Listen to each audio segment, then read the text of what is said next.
हर झूठ और सच का फैसला। राखी के इंसाफ में अब तक आपने देखा एक ऐसा कलाकार जो फिल्मी और असली जिंदगी में फर्क नहीं समझता। आपकी बेटी से, आपकी बीवी से आप आखिरी बार कब मिले थे? वो लास्ट में 2.5 साल पहले, 2.5 साल 3 साल ये बाबू 3 साल पहले। इनका मानना है कि परिवार ने इनका त्याग नहीं समझा। मेरी बेटी मुझ पे इल्जाम लगाती है कि मैं उनसे प्यार नहीं करता, नफरत है, क्योंकि माँ बाप का प्यार नहीं। तो मैं कहाँ दोषी हूँ? मैंने उसको वहाँ एस्टेब्लिश किया। हाँ। 7 साल की अवस्था में, अबाउट 7 साल पढ़ाई जारी करो। वहीं एकता ने बचपन में की गई नाइंसाफी और गैर जिम्मेदारी का इल्जाम लगाते हुए कहा कि पिता से नफरत करती हैं। दरवाजा जो बंद होता है वो इतना मोटा डंडा होता है, उस इन्होंने मारा जिसकी वजह से मैं इनसे नफरत करती हूँ और भयानक नफरत करती हूँ मैं। आशियाना की पत्नी कांति देवी ने भी शिकायत की कि उन्हें कभी पति का प्यार नहीं मिला। आपको कभी अपने पति से प्यार मिला? कभी नहीं। क्या आपको कभी प्यार से एक निवाला खिलाया? कभी नहीं। बच्चा हो गया बस बात खत्म है। अब आगे पहला बच्चा कितना प्यार होता है? बहुत प्यार होता है। बहुत प्यार पहले होता बच्चे है। हाँ? पहला बच्चा को तो हमारे सामने से हटाती है।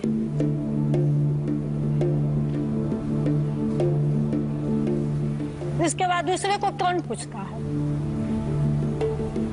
कांति देवी जी, आपने कभी अपने पति को नहीं पूछा कि आपने मुझसे शादी की है, आपने 7 जन्म साथ में रहने की कस्में खाई है, मेरे साथ फेरे लिए हैं, तो आप अपने कर्तव्य क्यों नहीं निभा रहे हो? अपने बच्चों को क्यों प्यार नहीं कर रहे हो? मुझे प्यार क्यों नहीं कर रहे हो? क्यों वहाँ भाग जाते हो एक्टिंग के चक्कर में? मेरे साथ क्यों नहीं रहते हो? आपको हक था बोलने का। हाँ, खाली आगे बढ़ने के चक्कर में भाग रहे थे। आपका घर खर्च कैसे चलता था? भाई साहब चलाते थे, इनको बड़ा भाई है। आशियाना जी के होने के बाद, आपके पति के होने के बावजूद इनके बड़े भाई खर्च अभी तक चलाते हैं। अभी तक चलाते हैं? अभी तक चलाते हैं। 1 मिनट। अब आप मेरी बात सुनेंगे नहीं? मैंने आपको बोला क्या? इस सवाल पर जवाब तो जाना चाहिए। मैं आपको दूंगी जवाब। मैंने कैसे उतना याद रखेंगे हम अभी सवाल तुरंत देना चाहते हैं। शादी के समय ही मैंने कहा था कि भैया मुझे शादी मत करो, जब मैं अपने पाँव पे खड़ा हो जाऊं तो मेरी शादी करना। भैया मेरे बोले पूरी सोसाइटी के सामने कि तुम शादी कर लो, उसका परवरिश मैं करूंगा। आप अपनी बच्चे को जब वो 7 साल की थी, हाँ। आपकी बहन के घर क्यों छोड़ा है? इसलिए मैंने कभी कौशल को हेल्प किया था, तो बोला मुझे मामा आपने मुझे हेल्प किया, मैं आप पढ़ाई कर रहे हैं, आपकी बच्ची को जमशेदपुर जैसे शहर में ले जा रहा हूँ, वहाँ से आज ये वहाँ नहीं माँ के पास क्यों नहीं रखा? बोलना नहीं सीखती माँ के पास बच्ची को क्यों नहीं रखा? माँ अनपढ़ गवार थी, देहात में रहती थी। तो क्या वो अनपढ़ गवार बच्चे को पाल नहीं सकती? पाल सकती है लेकिन संस्कार नहीं दे सकती। माँ होती है, ये गलत बात है। 1 मिनट। माँ होती है, चाहे पढ़ी लिखी हो या ना हो। 1 मिनट। मैं आशियाना जी से ये कहना चाहता हूं कि अगर ये कह रहे हैं कि इनकी बीवी अनपढ़ थी, तो मैं ये कहना चाहूंगा कि जानवर तक अपने बच्चे को पाल सकता है, तो फिर इंसान क्यों नहीं?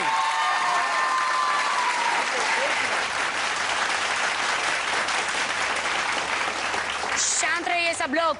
आज यहाँ पे आप उनको पूछिए कि आपने मेरे साथ ऐसा अन्याय क्यों किया। मैंने कोई अन्याय नहीं किया है, ये खुद उसका जिम्मेदार है, इसका जिम्मेदार खुद है वो। 1 मिनट। आप वहाँ गांव वाले से पूछिए और मेरी भाभी और सब बताएगा इसने क्या किया। इसने भी तेल से अपना शरीर जलाने की कोशिश की, पूछिए। आपने खुद पे एक बार जलाने की कोशिश की कांति देवी? क्यों? घर में टेंशन होता है तो एक तो बच्चा हट गया, पति हट गया। पहले आप बोलिए। पहले मेरी 1 मिनट। आशियाना जी, आपने अपना फर्ज पूरा किया है। 1 मिनट। मैं शादी नहीं करना चाहता था, करने के शादी बाद नहीं करना चाहता था वो अलग बात है। मैं फिर भी नहीं आपने की, आपने अपनी जरूरतों को पूरा किया, लेकिन अपना फर्ज पूरा नहीं किया। राखी जी इधर सुनिए थोड़ा। एकता के शादी में गए थे। हाँ।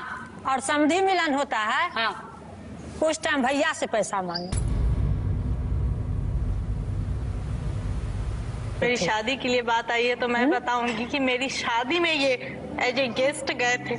7 तारीख को शायद मेरा ये था, तिलक था, ये 4 या 5 को पहुंचे थे, उसके बाद ये रिटर्न हो गया।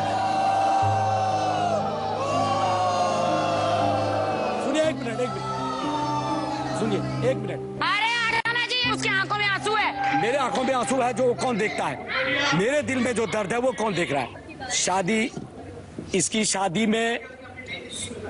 शादी में मैं मुंबई में था। शादी। आशियाना जी, अगर आप अभी ज्यादा बोले, वरना मैं आपको यहाँ से बाहर भेज दूंगा। आप बाहर भेज दीजिए, ठीक है, लेकिन मैं सच्चाई यही कहूंगा कि प्लीज आप बाहर निकलिए, प्लीज आप बाहर निकलिए यहाँ से, इनको ले जाओ बात प्लीज थोड़ी देर के लिए। Thank you so much. किसी एक बात को सुनने से नहीं हो सकता है, वो सारा प्रूफ आप, उसके लिए आपको सारे लोगों को बुलाना पड़ेगा। एकता, अपने आपको संभालो, मैं समझ सकती हूँ।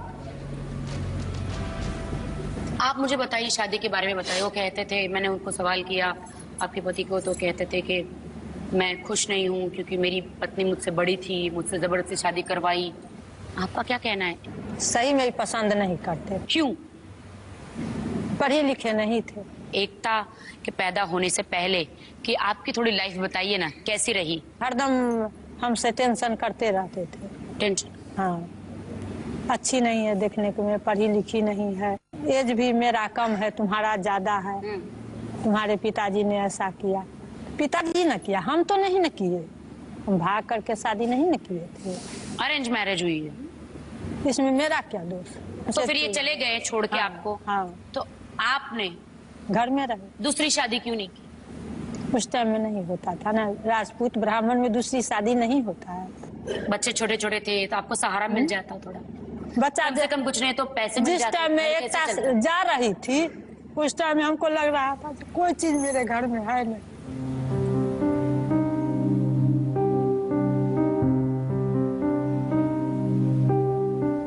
क्या मेरे घर से चला, अब क्या बताएं, किसको कहते हैं?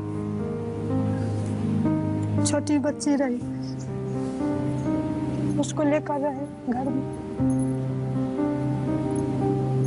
जो खेपे हम जानते हैं।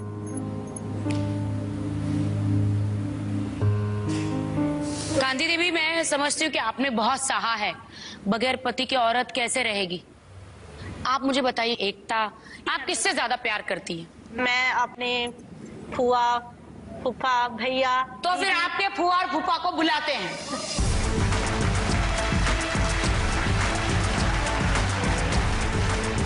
नमस्ते, कैसे हैं आप? एकदम ठीक है। अरे वाह।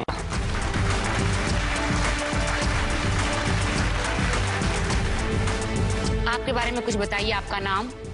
मेरा नाम रुक्मिणी देवी। रुक्मिणी देवी जी। तो आप आशियाना जी की बड़ी बहन है? सबसे बड़े, सबसे भाई बड़ी बहन सबसे बड़े। आपके हस्बैंड का क्या नाम है?